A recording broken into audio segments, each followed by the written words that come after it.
Hello friends, welcome to our Sayali fashion designer channel आणि मी आहे सायली. तर तुम्हा सर्वांचं आपल्या आजच्या नवीन अशा छानशा व्हिडिओमध्ये मी मनापासून खूप खूप स्वागत करते. तर कसे आहात तुम्ही? नक्कीच मस्त आणि मजेत असणार आहात. आणि आज मी तुमच्यासोबत खूप सुंदर अशी लेटेस्ट ट्रेंडिंग न्यू लुक मधली ब्लाउज डिझाईन शेअर करणार आहे. खरं तर मी तुम्हाला या ब्लाउज डिझाईनची संपूर्ण कटिंग आणि स्टिचिंग अतिशय सावकाश स्टेप बाय स्टेप आणि खूप काही महत्त्वाच्या टिप्स अँड ट्रिक्स सहित सांगण्याचा प्रयत्न करणार आहे, जेणेकरून तुम्हाला आपला आजचा हा व्हिडिओ बघून फक्त डिझाईन बनवणंच नाही, त्याची प्रॉपर फिनिशिंग सहित कशी बनवावी तर हे देखील सहज लक्षात येईल. त्याचबरोबर ही डिझाईन खूप साधी, सिंपल, सोपी आहे. जरी तुम्ही कुणी नवीन शिकत असाल तरी सुद्धा तुम्हाला सहज स्टिच करता येईल. आणि त्याचबरोबर महत्त्वाचं आहे की या डिझाईनमुळे आपल्या साडीला ब्लाउज खूप सुंदर असं लुक येईल आणि ह्या छानशा डिझाईनची आयडिया तुम्ही तुमच्या कस्टमरला सुद्धा देऊ शकता, कारण आपल्याला कस्टमरला सुद्धा नवनवीन डिझाईनची आयडिया द्यायची असते. सो ही आयडिया नक्की द्या. आय होप सो तुम्हाला आणि तुमच्या कस्टमरला ही डिझाईन नक्कीच आवडेल. सो चला मग आता वेळ न घालवता आपण आपल्या आजच्या छानशा व्हिडिओला सुरुवात करूयात. आणि हा व्हिडिओ तुम्ही स्किप न करता पुन्हा नक्की बघा, जेणेकरून तुम्हाला आपला आजचा व्हिडिओ बघून अशी छानशी लेटेस्ट ट्रेंडिंग डिझाईन बनवणं खूपच सोपं जाईल. ठीक आहे, सो चला मग आता आपण स्टार्ट करूयात. तर हे बघा, इथे तुम्ही बघू शकतात की हा आहे ब्लाउज पीस. छान असा ब्रॉकेटचा हा ब्लाउज पीस आहे खरं तर. आणि यावर आपण आता खूप सुंदर अशी ट्रेंडिंग बोटनेक मधली न्यू लुक मध्ये डिझाईन बनवणार आहोत. सो सगळ्यात आधी मी तुम्हाला सांगते की इथे बघा, आपण अस्तर आणि मेन फॅब्रिक असं दोन्हींची कटिंग करून घेतलेली आहे. आणि सगळ्यात आधी आता मी तुम्हाला या बॅक पार्टचं मेजरमेंट कसं आहे ते सांगते, म्हणजे तुम्हाला तुमच्या मापानुसार या डिझाईनसाठी सहजच कटिंग स्टिचिंग करता येईल.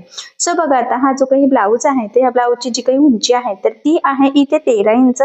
आपण 1 इंच एक्स्ट्राचं मार्जिन ऍड केलेलं आहे. सो असं टोटल झालेलं आहे ते 14. त्यानंतर आता बोटनेक ब्लाऊज आहे. बोटनेक ब्लाऊज साठी आपल्याला लागत असतं पूर्ण शोल्डर. तर कस्टमरचं पूर्ण शोल्डर जे होतं ते होतं 14. सो त्याचा हाफ म्हणजे आपण इथे घेतलेला आहे 7. सो बघा, मग 7 इंच आपण शोल्डर घेतलं आणि त्यानंतर आता आपल्याला 4 इंच गळारुंदी इथे घ्यायची आहे. तर इथे मी 4 इंचाला सुद्धा मार्किंग करून घेतली आणि जेवढं शोल्डर घेतलेलं आहे तेवढा मुंडा घ्यायचा. सो इथे मी 7 इंचाचा मुंडा घेतला. त्याचबरोबर क्रॉस मध्ये 1 इंचाला मार्किंग करून बॅक साईडच्या मुंड्याचा शेप सुद्धा दिलेला आहे. इथून घ्यायचा आहे छातीचा चौथा भाग अधिक 1.5 इंच किंवा 2 इंच मार्जिन. तर 9 चौक 36 आणि अधिक 1.5 इंच असं टोटल साठी 10 इंचाला मार्किंग करून आपण हा बॅक पार्ट इथे कटिंग करून घेतलेला आहे.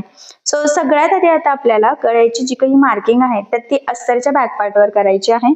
सो वरून खाली बघा, मी इथे 3 इंचाला मार्किंग करून घेते, कारण की वरचा जो काही गळा आहे तर तो आपल्याला 3 इंचाचा घ्यायचा आहे.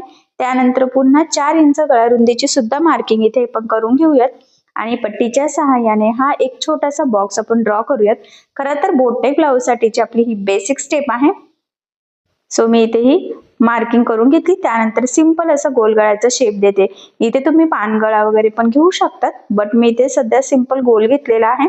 त्यानंतर आता आपल्याला तिथून खाली म्हणजे आपला जेवढा गळा असेल ना तर त्यामध्ये खरं तर आपल्याला अर्धा इंच एक्स्ट्राचं मार्जिन ऍड करून मार्किंग करायची असते. सो वरच्या गळ्याचं तर काही नाही, 3 किंवा 3.5 तुम्ही घेऊ शकतात. सो इथे तर आपण 3 इंचच घेतलेला आहे. त्यानंतर आता खालची मार्किंग करून घेऊयात. सो बघा, मग मी इथे मार्किंग करून घेते 7 इंचाची. तुम्हाला जर का वरचा शेप आणि खालच्या शेप मध्ये थोडासा डिस्टन्स सोडायचा असेल तर तुम्ही सोडू शकतात.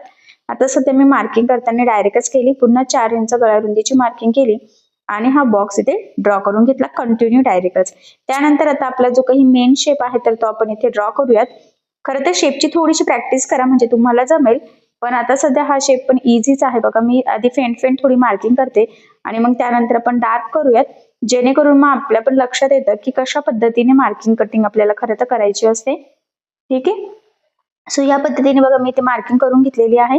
आता ही थोडी आतल्या साईडने घेते, कारण की शेप व्यवस्थित मॅच झाला पाहिजे मधला पण आणि साईडचा पण. सो त्यामुळे मी ते डार्क करून घेतलं आणि त्यानंतर आता वरचे जे मार्किंग आहे ना तर ती सुद्धा आपण इथे डार्क करून घेऊयात. तर बघा, मी जेवढं शक्य आहे तेवढं डार्क करते, जेणेकरून तुम्हाला व्हिडिओतून जी काही आपली गळ्याची मार्किंग आहे ती इझिली लक्षात यावी यासाठी. बघा, इथून इथपर्यंत आहे आणि इथून इथे जी डार्क मार्किंग आहे ना इथे बघा ती. ठीक आहे, सो ही झालेली आहे आपली खऱ्या तर गळ्याची फायनल मार्किंग. सो वरचा जो काही गोल गळा आहे ना तर तो इथे आपण कटिंग करून घेऊयात सगळ्यात आधी. खरं तर तुम्ही कंटिन्यू कॅनव्हास पर लावून सुद्धा हा स्टिच करू शकतात, बट आपल्याला सेपरेट करायचा आहे. त्यानंतर हा जो काही खालचा शेप आहे तर हा आपल्याला कॅनव्हास पेपर लावून स्टिच करायचा आहे. तर गळ्यासाठी आपल्याला पेपर कॅनव्हास लागतो, तर इथे मी पेपर कॅनव्हास घेतलेला आहे आणि जेवढा लागतोय तर तो डबल फोल्ड करून इथे कट करून घेते. आणि आता मार्किंग करताना बरोबर बंद बाजू आपल्या बॅक पार्टच्या बंद बाजूला मॅच करायची आहे. आणि ते ठेवल्यानंतर बघा फेंट फेंट तुम्हाला मार्किंग दिसत असेल. सो जी काही फेंट दिसते तर ती स्केच पेनच्या सहाय्याने फक्त आपल्याला मार्क करून घ्यायची आहे. म्हणजे ती मार्किंग आपली बरोबर कॅनव्हास पेपरवर होते. हे बघा ह्या पद्धतीने.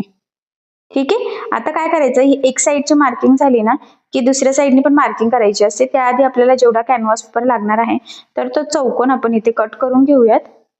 खरं तर जसा शेप आहे तसा पण कडेने तुम्ही थोडंसं मार्जिन ठेवून कटिंग करू शकतात. बट इथे मी डायरेक्ट पूर्णच व्यवस्थित कट केला. आणि आता तीच मार्किंग दुसऱ्या साईडला सुद्धा फेंट फेंट दिसते तर ती सुद्धा आपण इथे डार्क करूयात. जेणेकरून सेंटर पासून दोन्ही साईडने आपले शेप व्यवस्थित प्रॉपर यावे, खरं तर यासाठी. आणि बघा मग इथे मी कट करून व्यवस्थित सरळ सेट करून घेते. ठीक आहे. साईडचं पण. आणि फायनली खरं तर अशा पद्धतीने परफेक्ट अशी आपली इथे कॅनव्हास पेपरवर मार्किंग करून झालेली आहे. सो आता आपण इथे हा जो काही म्हणजे बॅकनेक डिझाईन आहे तर खरं तर स्टिच करायला सुरुवात करूयात. सो सगळ्यात आधी आता आपल्याला अस्तर मेन फॅब्रिक एकमेकाला जोडायचा आहे. सो आता आपण कॅनव्हास पेपर लावून हा गळा बनवणार आहोत. तर मी तुम्हाला अगदी सोप्या पद्धतीने सांगणार आहे. म्हणजे कमीत कमी टाइम मध्ये कॅनव्हास पेपर लावून आपला हा गळा रेडी व्हावा यासाठी काय करायचं, मेन फॅब्रिक सरळ ठेवायचं. त्यानंतर आपण कटिंग केलेला अस्तरचा पार्ट आणि त्यावर आपल्याला ठेवायचा आहे जो काही कॅनव्हास गळा आहे तो. या पद्धतीने खरं तर या स्टेपने ना खूप पटकन असा आपला गळा रेडी होतो आणि आपले स्टेप आणि टाइम दोन्ही पण वाचतो. तर सगळ्यात आधी बघा बरोबर सेंटरला ठेवून आपल्याला एक मध्यभागी टीप मारून घ्यायची आहे. म्हणजे बरोबर मध्यभागीच आपला हा शेप यावा त्यासाठी ही स्टेप मोस्ट इम्पॉर्टंट आहे. सो बघा सगळ्यात मध्यभागी मी एक टीप मारून घेतलेली आहे. त्यानंतर आता स्केच पेनच्या सहाय्याने आपण जी मार्किंग केलेली आहे एक्झॅक्टली त्यावरच आपल्याला इथे टीप मारून घ्यायची आहे. लक्षात राहू द्या टीप मारताना थोडं सुद्धा जर वर खाली गेलं, पुढे मागे जर झालं तर लगेचच आपला शेप सुद्धा तिरका वाकडा होऊ शकतो. सो तसं होऊ नये त्यासाठी अगदी काळजीपूर्वक सावकाशपणे आपला हा जो काही मार्किंग केलेला गळा आहे ना कॅनव्हासचा तर बरोबर त्या मार्किंगवर टीप येईल याची काळजी घेत आपल्याला इथे टीप मारून घ्यायची आहे. कानेकोपरे वगैरे व्यवस्थित यावे यासाठी आता जी काही टीप मारतोय तर ती प्रॉपर असं व्यवस्थित मारणं खूप म्हणजे खूप गरजेचं आहे. आणि बघा मग या पद्धतीने फायनली आपण एकदम परफेक्ट अशी इथे टीप मारून घेतलेली आहे. एकदम प्रॉपर असं. ठीक आहे. खरं तर आता वरच्या गळ्यापेक्षा अर्धा इंच आपण खाली घेतलेला आहे कारण की आपल्याला वरच्या गळ्याला गळापट्टी लावायला पण कपडा लागेल आणि मधल्या सुद्धा लागणार आहे. सो त्यामुळे आता यानंतर बघा या पद्धतीने इथे छोटासा कट मारायचा फोल्ड करून. त्यानंतर ओपन करून मग हे कडेकडेने आपल्याला कट करून घ्यायचं. कडेकडेने म्हणजे मध्ये जी टीप मारलेली आहे ना तर तिथं फक्त आपल्याला थोडंसं पाव इंच एवढं मार्जिन ठेवायचं आहे. आणि बाकी मध्ये जे काही आपलं मेन फॅब्रिक अस्तर कॅनव्हास पेपर आहे तर हे सगळं आपल्याला इथे सोबतच कटिंग करून घ्यायचं आहे. सो बघा मग अगदी व्यवस्थित काळजीपूर्वक मी इथे कटिंग करून घेतलेला आहे. त्यानंतर आता हा जो काही शेप आहे याला द्यायचे आहे आपल्याला छोटे छोटे कट्स. जेणेकरून ज्यावेळेस आपण हा पार्ट व्यवस्थित सरळ करू तर तो जो काही शेप आहे तर तो प्रॉपर यावा त्यासाठी ही स्टेप मोस्ट इम्पॉर्टंट आहे. त्याचबरोबर बघा इथे कानेकोपरे आहेत ना तर तिथे पण व्यवस्थित कट्स मारायचे आहेत कारण की ते कानेकोपरे प्रॉपर येणं सुद्धा तितकंच गरजेचं आहे. सो मी अगदी काळजीपूर्वक कट्स मारते. अजून इम्पॉर्टंट म्हणजे बऱ्याचदा कट्स मारताना ना मेन फॅब्रिकला कट जाऊ शकतो. सो तसं होऊ देऊ नका. आणि त्यानंतर बघा हे कानेकोपरे आपल्याला अगदी व्यवस्थित आतमध्ये फोल्ड करत करत बाहेर काढून घ्यायचं आहे. हे बघा. ठीक आहे. अगदी काळजीपूर्वक ह्या गोष्टी आपल्याला खरं तर करायच्या आहे. आता मी इथे स्क्रूड्रायव्हरच्या सहाय्याने अगदी अलगद अलगद प्रेस करत हे कानेकोपरे बाहेर काढून घेते. खूप जोरात खेचलं तर तिथून शिलाई निघून जाऊ शकते आणि मग आपला ब्लाऊज खराब होऊ शकतो, बिघडू शकतो. सो अगदी सावकाश काळजीपूर्वक आपल्याला अलगद अलगद इथे प्रेस करायचं आहे. आणि फायनली हे व्यवस्थित आपण सेट करून घेतलेलं आहे. यानंतर आता इथं तुम्ही इस्त्री करू शकतात पण मी आता डायरेक्टच याला दाबटीप देऊन घेते म्हणजे ते व्यवस्थित सेट होऊन जाईल. सो बघा मग आता दाबटीप म्हणजे काय तर जी टीप एकदम कडेकडेने येते त्याला आपण खरं तर दाबटीप म्हणत असतो. सो बघा मग अगदी व्यवस्थित सावकाशपणे मी इथे ही टीप मारून घेत आहे. त्याचबरोबर कानेकोपरे कुठे गोळा होणार नाही कारण की आता आपण जी टीप मारणार आहोत त्यावरच आपल्या ब्लाऊजचा संपूर्ण लुक डिपेंड असणार आहे कारण की हा जो काही गळा आहे ना तर हा जरा वेगळ्या पद्धतीचा आहे. सो यामुळे खरं तर ब्लाऊज खूप छान दिसणार आहे पण संपूर्ण लुक आपले ह्या शेपवर डिपेंड आहे. त्यामुळे अगदी काळजीपूर्वक सावकाशपणे आपला कुठल्याही पद्धतीचा शेप वगैरे चेंज होणार नाही याची काळजी घेत आपल्याला खरं तर इथेही दाबटीप देऊन घ्यायची आहे. सो बघा मग फायनली किती छान प्रॉपर असं आपण इथे हा शेप रेडी करून घेतलेला आहे. बघितल्यावरच लक्षात येते की फिनिशिंग खूप म्हणजे खूप सुंदर आलेली आहे. सो यानंतर आता आपल्याला काय करायचं आहे की अस्तर आणि मेन फॅब्रिक एकमेकाला जोडून घ्यायचं आहे. आता सगळ्यात इम्पॉर्टंट म्हणजे हे जोडताना गळा रुंदी आपली कुठेही स्प्रेड होणार नाही. त्याचबरोबर सगळ्यात इम्पॉर्टंट म्हणजे कुठे गोळा होणार नाही, तिरकं जाणार नाही. तर या छोट्या मोठ्या गोष्टींची आपल्याला काळजी घ्यायची आहे. कारण की कधी कधी जोडताना काय होतं, पार्ट्स ताणले जातात आणि त्यामुळे ब्लाऊज बिघडतो. सो तसं होऊ नये त्यासाठी अगदी काळजीपूर्वक सावकाशपणे आपल्याला हे सगळं जोडून घ्यायचं आहे. तुमच्या लक्षात येईलच की अगदी व्यवस्थित एकसारखं आपण खरं तर गळ्यापासून स्टार्ट केलं, जेणेकरून व्यवस्थित गळ्यामध्ये सेट व्हावं आणि त्यानंतर साईडने आपल्याला जोडता यावं. आणि बघा मग एकदम छान प्रॉपर फिनिशिंग सहित खरं तर आपण हे संपूर्ण इथे जोडून घेतलेलं आहे. आणि यानंतर आता जे काही मेन फॅब्रिक आपलं एक्स्ट्राचं आहे तर ते संपूर्ण आपल्याला इथे कटिंग करून घ्यायचं आहे. कारण तुम्हाला सगळ्यांनाच माहित आहे, अस्तरवर आपण नेहमी परफेक्ट अशी कटिंग करत असतो, पण ब्लाऊज पीसचा कपडा आपण थोडंसं एक्स्ट्राचं मार्जिन ठेवून कटिंग करतो. खरं तर त्यामुळेच आपल्याला अगदी व्यवस्थित काळजीपूर्वक हे जोडून एक्स्ट्राचा कट करून परफेक्ट मापाचा बॅक पार्ट रेडी करायचा असतो. आता इथे हा मधला शेप आपण आधीच रेडी केला होता. बऱ्याचदा आपण कडेने आधी जोडून घेतो आणि त्यानंतर कॅनव्हास पेपर लावून गळा रेडी करत असतो, पण त्यापेक्षा ही स्टेप खूप सोपी आहे. कमीत कमी टाइम मध्ये आपला हा पार्ट्स रेडी होतात. सो त्यामुळे तर बघा किती छान प्रॉपर फिनिशिंग सहित आपला एवढा पार्ट इथे रेडी झालेला आहे. सो आता पुढचं आपण स्टिचिंगला सुरुवात करूया. सो बघा आता खरं तर आपल्याला इथे ना कमरपट्टीसाठी पट्टी सुद्धा लागणार आहे. सो ती आपण 1.25 ते 1.5 इंचाची कट करून घेऊयात. त्यानंतर आपल्याला गळ्याला सुद्धा पट्ट्या लागणार आहेत. तर गळ्याला आपल्याला तिरक्या पट्ट्या लागणार आहेत, कारण की तिरका कपडा हा स्ट्रेचेबल असतो आणि गळापट्टीसाठी आपल्याला स्ट्रेचेबल कपडा लागतो, जेणेकरून गळा छान प्रॉपर व्यवस्थित गोलाकार यावा त्यासाठी. सो बघा मग मी इथे 1 ते 1.25 इंचाच्या इथे 2 छोट्या छोट्या पट्ट्या तिरका कपड्यामध्ये कट करून घेतल्या. सो एक पट्टी पुरणार नव्हती, सो त्यामुळे आता आपण टीप मारून ही जॉईन करून घेऊयात. तर मी इथे डबल टीप देऊन घेतलेली आहे आणि वरच्या साईडने दाब टीप दिलेली नाहीये, कारण कपडा स्ट्रेच व्हावा यासाठी. ठीक आहे. आणि बघा मग फायनली ही पट्टी आपण जोडून रेडी केलेली आहे. खालच्या साईडने कट करून व्यवस्थित सरळ करून घेऊयात. आणि आता ही आपल्याला पट्टी गळ्याला लावायची आहे. सो या पद्धतीने ती डबल फोल्ड करायची आहे आपल्याला आणि साधारणतः 1/2 इंच एवढं मार्जिन पकडत आपल्याला इथे टीप मारत मारत खरं तर व्यवस्थित अगदी काळजीपूर्वक ही गळापट्टी लावून घ्यायची आहे. त्याचबरोबर टीप मारताना मार्जिन कमी जास्त होणार नाही याची काळजी घ्यायची आहे. कारण बऱ्याचदा काय होतं की मार्जिन जर कमी जास्त झालं तर मग आपल्या गळ्याचा आकार सगळा बिघडतो. सो तसं होऊ देऊ नका. तर बघा मग अगदी काळजीपूर्वक मी इथे खरं तर ही गळापट्टी लावून घेतलेली आहे. त्यानंतर एक्स्ट्राचं कट केलं. आता या गळ्याला द्यायचे आहे आपल्याला छोटे छोटे कट्स, जेणेकरून ज्यावेळेस आपण ही पट्टी आतमध्ये फोल्ड करू तिथे प्रॉपर गोलाकार फोल्ड व्हावी, त्यासाठी ही स्टेप मोस्ट इम्पॉर्टंट आहे. आणि आता आपण इथे दाबटीप देऊन घेऊयात. ती सुद्धा अगदी व्यवस्थित काळजीपूर्वक, आणि दाबटीप देताना आतला कपडा आपला वरती दिसणार नाही याची आपल्याला काळजी घ्यायची आहे.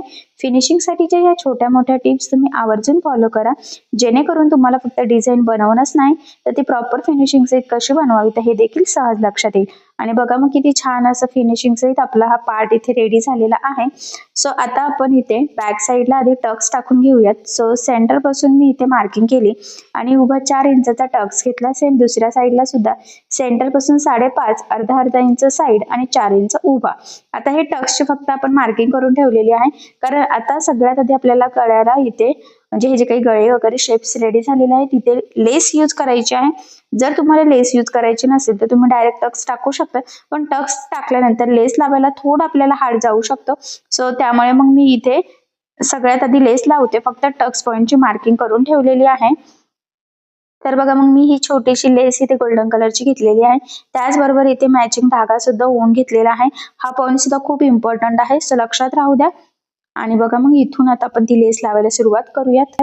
ते सुद्धा अगदी प्रॉपर फिनिशिंग सहित आपल्याला गळ्याच्या एकदम कडेकडेने लावायचं आहे. त्याचबरोबर बघा इथे कानाकोपऱ्यावर सुद्धा आपल्याला या पद्धतीने फोल्ड करून घ्यायचं आहे, म्हणजे आपला शेप व्यवस्थित मेंटेन राहावा यासाठी. ऍक्च्युली काय ना बऱ्याचदा असं होतं की आपला शेप असा व्यवस्थित आलेला असतो पण लेस लागल्यामुळे तो बिघडतो. सो तसं होऊ नये यासाठी जिथे शक्य आहे तिथे कानाकोपऱ्यावर व्यवस्थित लेस आपल्याला क्रॉस मध्ये अशी फोल्ड करायची आहे, जेणेकरून आपले शेप व्यवस्थित मेंटेन राहतात.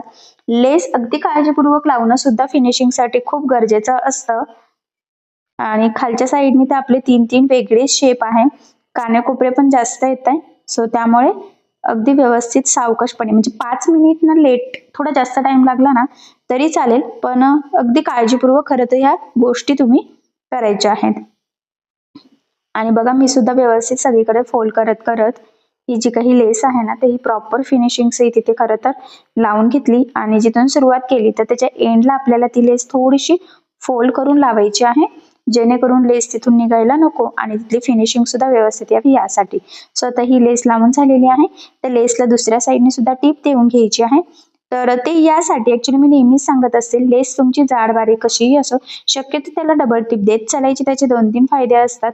सगळ्यात इम्पॉर्टंट म्हणजे डबल टिप दिल्याने लेस व्यवस्थित पॅक अशी दाबली जाते, ती वरती तरंगत नाही.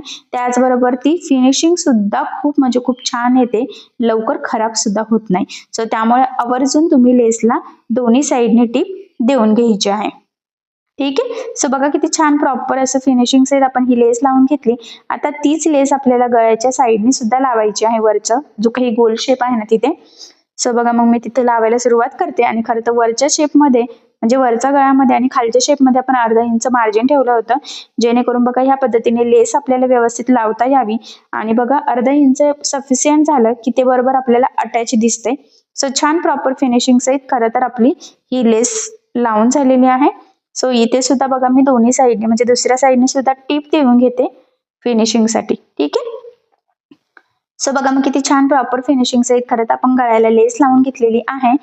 खरं तर ना इथे तुम्ही तुमच्या आवडीनुसार कुठलीही लेस लावू शकतात, पण शक्यतो जास्त कानाकोपरे असल्यावर बारीक छोटीशी लेस यूज करायची, जेणेकरून ती आपल्याला इझिली फोल्ड करता यावी यासाठी.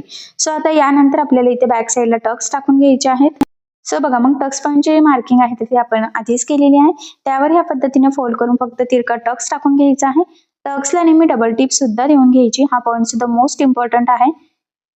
सेम त्याच पद्धतीने दुसऱ्या साईडला सुद्धा मी टक्स टाकून घेते. बघा तिरका टक्स टाकलेला आहे आणि म्हटल्याप्रमाणे डबल टिप सुद्धा दिलेली आहे. सो आता आपण इथे कमरेच्या साईडला कमरपट्टी लावून घेऊयात. तर कमरपट्टी आपण मगाशीच कट केली होती बघा 1 ते 1.25 इंचाची. सो आता अर्धा इंच एवढं मार्जिन ठेवून आपल्याला ही पट्टी ह्या पद्धतीने लावून घ्यायची आहे, कारण तुम्हाला सगळ्यांनाच माहित आहे ब्लाऊजच्या उंचीमध्ये आपण 1 इंच एक्स्ट्रा घेतो. सो अर्धा इंच आपलं कमरेत जातं, अर्धा इंच शोल्डरमध्ये जातं. त्यानंतर ही पट्टी आतमध्ये फोल्ड करून वरच्या साईडला आपल्याला द्यायची आहे दाब टीप. आणि ब्लाऊज कंप्लीट झाल्यानंतर आपण तिथे हात शिलाई करून घेऊयात. खरं तर प्रत्येक शेपसाठी आपल्याला ही कमरपट्टी लावायची गरज नसते. काही काही ब्लाऊज डिझाईन अशा असतात की ते डायरेक्ट रेडी होतं प्रॉपर फिनिशिंग सहित, म्हणजे मी या आधीच्या बऱ्याचशा व्हिडिओमध्ये सांगितलेलं आहे. पण आता कॅनव्हास पेपर लावून आपल्याला मधला शेप आधी रेडी करायचा होता, सो त्यामुळे मग कमरपट्टी गळापट्टी आपल्याला लावावी लागली. ठीक आहे. सो बघा मग अशा पद्धतीने खूप छान ट्रेंडिंग शेपमध्ये आपली ही बोटनेकची ब्लाऊज डिझाईन फायनली रेडी झालेली आहे. इथे सेंटरला तुम्ही एखादं छोटंसं लटकन वगैरे लावू शकतात. सो जवळून लुक दाखवते. तर बघा मग किती छान प्रॉपर असं फिनिशिंग सहित आपली बोटनेक मध्ये लेटेस्ट ट्रेंडिंग न्यू लुक मधली ही ब्लाऊज डिझाईन रेडी झालेली आहे. शेप फिनिशिंग सगळं अगदी व्यवस्थित आलेलं आहे. त्याचबरोबर लेस पण छान छोटीशी डिझायनर यूज केलेली आहे. सो ही छानशी लेटेस्ट ट्रेंडिंग डिझाईन तुम्ही नक्की ट्राय करून बघा, नक्कीच तुम्हाला आवडेल. आणि या छानशा डिझाईनमुळे तुमच्या साडीला आणि ब्लाऊजला खूप सुंदर असं लुक येईल. त्याचबरोबर थोडी वेगळी युनिक पद्धतीची डिझाईन आहे. मला तरी वाटत नाही की अशी डिझाईन तुम्ही कुठे बघितलेली असेल. सो चला मग झटपट अशी डिझाईन तयार करून बघा. मी अगदी सोप्या पद्धतीने सांगितलेलं आहे. आणि जर तुम्हाला काही प्रॉब्लेम येत असेल तर मला कमेंट करून नक्कीच कळवा, मी तुमच्या प्रश्नाचे उत्तर देण्याचा नक्कीच प्रयत्न करेन. ठीक आहे. बघा मग किती सुंदर लेटेस्ट ट्रेंडिंग न्यू लुक मधली डिझाईन आज फायनली आपली रेडी झालेली आहे. तुम्ही बघू शकता ऍक्च्युली बघितल्या कोणालाही आवडेल आणि फिनिशिंग सुद्धा बघितल्यावर लक्षात येते की किती छान अशी आलेली आहे. सो या पद्धतीने तुम्ही नक्की करून बघा, नक्कीच तुम्हाला सुद्धा अशी डिझाईन जमेल आणि ती सुद्धा प्रॉपर अशी परफेक्ट फिनिशिंग आहे.